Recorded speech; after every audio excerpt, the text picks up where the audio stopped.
there are proper therapeutic products you can take during out of competition periods.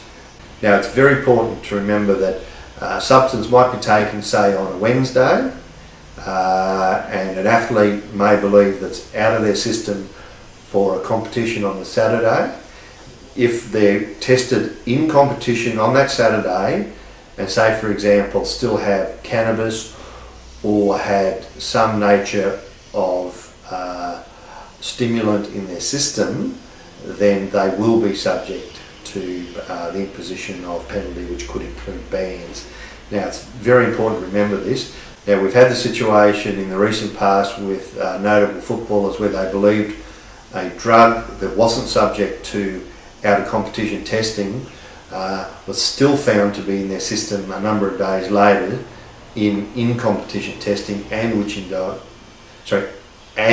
did involve them being subject to one case a 2-year ban. So it's very important that you know what you're taking and you can be responsible to answer questions as to why it's in your system. I should also make the point that there are a number of what they call therapeutic use exemptions that can be made out during in-competition testing. Now these mainly relate to the asthma style medications, which would otherwise, if they show up in the system, could result in a ban, but because they're being taken for therapeutic use and it's on notice, then the athlete is deemed to have proper reason and good excuse to have the drug in their system.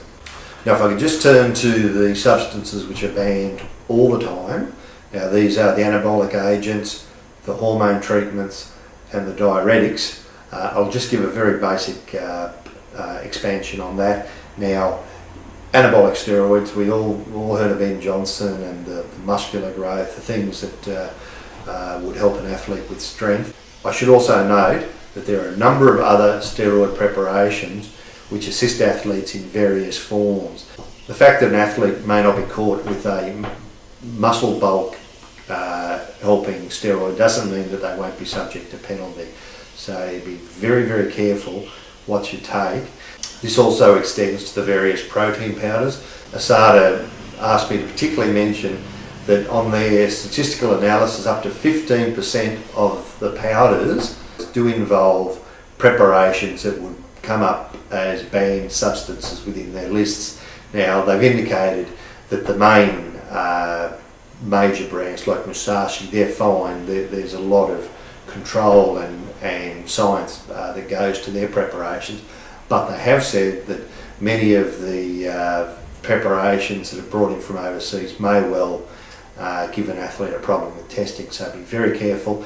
The basic logic is if you take it, you're responsible. If the drug's in your system and you've taken it innocently, it's for you to prove how the drug got there. You can then try and raise the defence to having a penalty imposed upon you.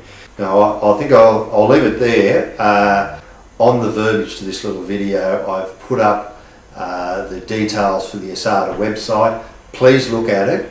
It's got an exclusive list of all the banned substances and also the substances which may be subject to therapeutic use exemption, but the onus is on the athlete and the coach to make sure and be certain of their position.